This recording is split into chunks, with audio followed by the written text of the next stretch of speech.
to share with you is that I wasn't born a speaker. So what changed? What brings me to why I do what I do today?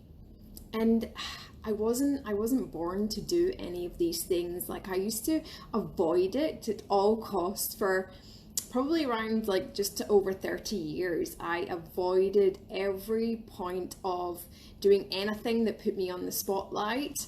I literally spent all of my working days avoiding meetings, avoiding doing all of these things. Like, then I used to go to interviews and I would get sweaty palms. My face would be all red and blotchy, my hands would be shaking, my knees would be shaking.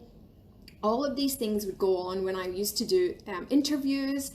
And then in my jobs that I was a manager in, I used to have to go to events and things like that, chair meetings, and I spent so much time trying to avoid it and trying to delegate to my staff, which now when I look back, you cannot delegate communication. Like, we can't do that. We have to be able to do that for ourselves and take that responsibility.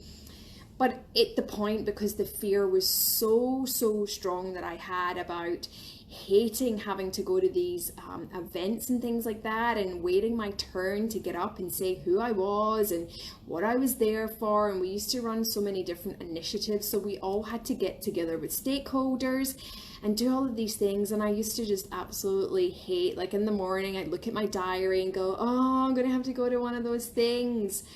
And I used to set staff meetings and then delegate to my assistants or my two ICs and go, you can chair the meeting, you can really learn the skill, because I really don't want to have to do all of these things.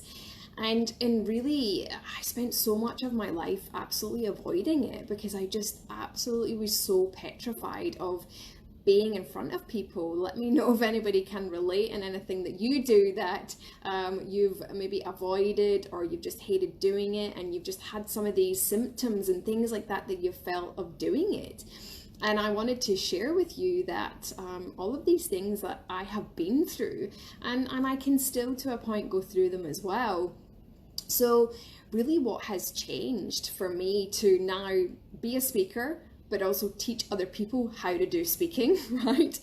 I never planned for any of these things. I never saw myself sharing this and helping other people to do the same. And when I started out in my business, I remember doing a workshop for the very first time of teaching other people how to be speakers. And I remember thinking, oh my God, I'm so nervous. I don't even know if all of this stuff, this content that I had death by PowerPoint. I had so much information to give people. People were falling asleep after lunchtime, and I was just stressing so much about it. I was still going through the sweaty palms, the rabbit head caught in the headlights, and just thinking, people have paid to come to this workshop. And I really, I was just starting off doing all of these things, and I had to learn so much of it the hard way of getting to where I am now. But I had to go through all of those things that I did. And being the rabbit caught in the headlights, losing my memory, just thinking, what's the next word that I'm about to say? You're spending a lot of my time looking at the PowerPoint, thinking it's going to save me. All of these things definitely in the beginning that I had. And getting up in front of people in a group, then eventually being on stage, like, terrified me, absolutely terrified me. And it wasn't really until the day that I ended up in hospital, and I collapsed at work and ended up in for emergency surgery. And in that moment, I realized that in that job, that's not where I was meant to be. And I was already had done a lot of skill building, a lot of things to overcome my fear of public speaking. I was in an organization, I'd spent quite a number of years in there, and I'd really learned a lot of this and how to overcome the sweaty palms, the dry mouth, the loss of words, all of these things that I now am able to teach other people. And in that moment, I realized that I really wasn't following what I was meant to be doing. And within 3 months, I actually quit my job, because I am a big believer, and I was definitely getting the sledgehammer. I was getting the call to adventure of I needed to make a change. And really it took me back to a time in my life where I'd lost my voice. I was in an abusive marriage, and I had really lost my voice back when I was in my late teens, early 20s. And when I left that marriage, I made a vow that I would never allow someone else to be in the situation that I was in. But not only that, that I never wanted anybody to lose their voice, to try and delegate communication, to avoid being seen, avoid being able to share your amazing gifts and everything that you have to make a difference in this world. And I really had to step up and step out and lead and be that person to overcome all of those things, to be able to be where I am today to do that. And that's really what changed for me, is that I realized that that vow that I made years and years and years ago, probably over 15 years ago, I was given this opportunity when I came to Australia 7.5 years ago. And I really had to take that on board, and I really had to step up and be that leader. And sometimes that was super scary. It's still super scary sometimes, of doing this on my own and going out there and doing all of these things. However, it's so empowering to overcome the fear that people avoid most in their life. I remember thinking I'd rather die than get up on stage and talk. And now I'm just thinking, oh my God, I want to get on stage. I want to get on camera. I want to do that more than death, because I have such an amazing story and message to share that I know goes on to a ripple effect out into everybody else. And I've seen that firsthand. And I've seen that firsthand with the people that I help that overcome all of these different things. And so again, I just really want to share that with you all, that I wasn't born a speaker, I wasn't born a leader, and I did everything that I could to avoid it, to procrastinate on it, and really because I didn't want to be seen. I really didn't want to put myself out there and be seen and heard, because I was scared. I was scared of people maybe judging me, or I was going to mess up or be a failure and all of these things. And really that held me back for quite some time, that I really didn't want to do any of these things. And really when we're in business or we're in work, like, we can't avoid communication. We have to take responsibility for ourselves. And we also have to know that we need to be seen. That message or that product or that service that you have, it needs to be able to be out there and be seen and heard, so that other people can benefit as well.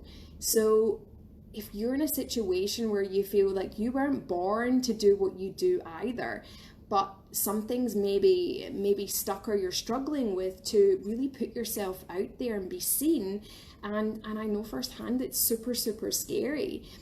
And sometimes when we just know the what and the how of how to do that, it becomes really, really easy to do it, and it doesn't seem as daunting. And I had a session with a client yesterday morning, and I said, is there anything about what we're doing, or anything that what we're going to be doing and putting yourself out there that might hold you back or scares you? And she said, no, she said, because yes, I do have some fear around it. She said, but because I have you helping me, it doesn't actually seem as daunting.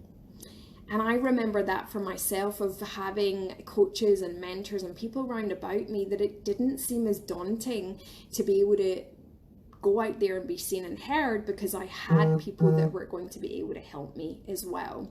So really think about whether you were born, most of us are not born speakers, what's something in it for you as we finish off this year going into next year, of what really can change for you to really step out and step up and lead and really share that amazing message or that product or service that you have that can make such a difference in other people's lives, that go on to make an absolute ripple effect. And that's been a game changer for me, is that the more that I stopped thinking about myself and started to think about you and thinking about everybody that I could help, it really changed for me to really step out and really feel some of that fear and do it anyway. And all of those things just started to disappear and reduce. All of those rabbit caught in the headlights, the maybe not having my words right, all of these things, the sweaty palms, and going on and just putting myself out there is really what has been amazing to overcome all of these things. So I know that you have amazing things inside of you to start really being able to share as we come to the end of 2020 into 2021. So I really want to say to you that anything is possible when you really put your mind to it and you take action and you take responsibility for the fact that you cannot delegate communication anymore. So let's step up and step out and lead in 2021. And I look forward to being able to help anybody that is looking to be able to take action for 2021. Have an amazing day, and I will speak to you soon.